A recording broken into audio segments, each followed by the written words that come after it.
Hello coaches, welcome back to another Modern Soccer Coach Breakdown. This week we will look at finishing exercises that are realistic to the game, how to make them challenging, enjoyable, and how to align them with your game model. Here we go, 3 exercises. If you want the dimensions, of course, you can get them on the link below, Modern Soccer Coach website for free.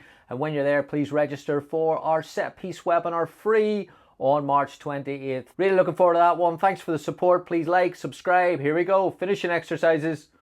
Alright, so before we start, this is what we don't want to do, which is again the traditional give and go with the coach on the edge of the box.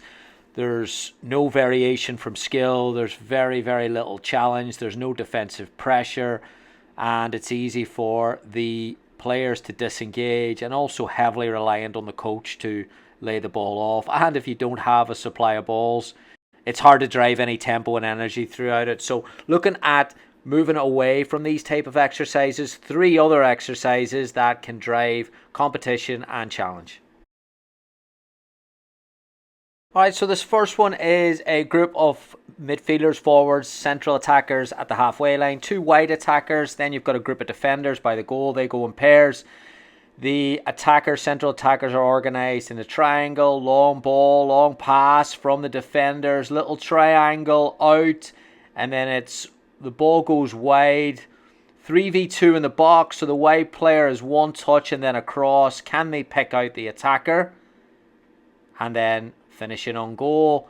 Next pair go, next group goes, and the other side works. So again, you're constantly changing up the right side cross, the left side cross. But what I really like about this is that little combination play centrally allows the defenders then to get set, and then once the defenders get set, they've actually got a challenge whether they go player to player in the box or whether they should mark more zonally, and then that should challenge the attackers to find space or even combine with one another to finish. Really good exercise to drive an element of competition as well. Alright, this is one of my favourite final third attacking exercises, and I got to give Nate Lee credit. I stole this from him when I worked with him at University of Cincinnati. 3 attackers on the edge of the box. These are outside players, support players. 3 inside the box, 1 server on the attacking team. 3v3 inside the box.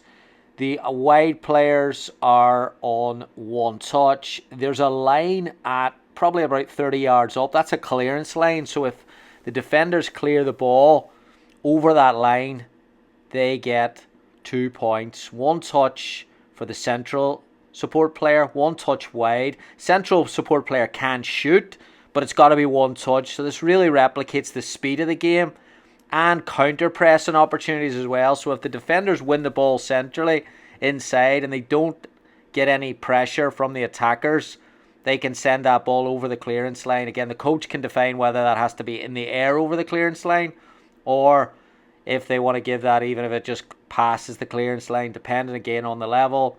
And also there's no touch restriction inside the box, so the players can combine with one another and also dribble.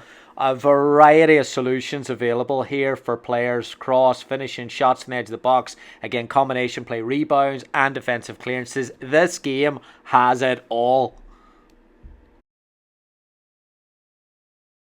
And our third exercise, if you've got smaller groups, this is perfect. There's 2 teams, 2 pairs, and then a neutral, and then the coach is just working as a server on the edge of the box. Both pass at the same time. 1 player's dribbling, 1 player's shooting on the second touch. So the goalkeeper has a little bit of break between both shots. So 2 shots to finish. Then the second ball comes from the coach with the neutral. 3v2, blue versus red. Again, they've got the neutral, so they've got the overload. And again, no restrictions, so variety of passes. And then the players quickly switch and the red team serve into the blue team. Same thing with a dribble before the finish and a 1 shot finish, and then a 3v2 the other way. So again, variety not just in the attacking pictures with the overload, but also opposed and unopposed, and also a defensive element to the forwards as well, which I think is going to bring out a little bit more competition too. So good exercise with smaller numbers. Coaches, don't forget that you can get more information for free on the Modern Soccer Coach website, more webinars, more resources. Please subscribe and please like before you head off. Thanks so much.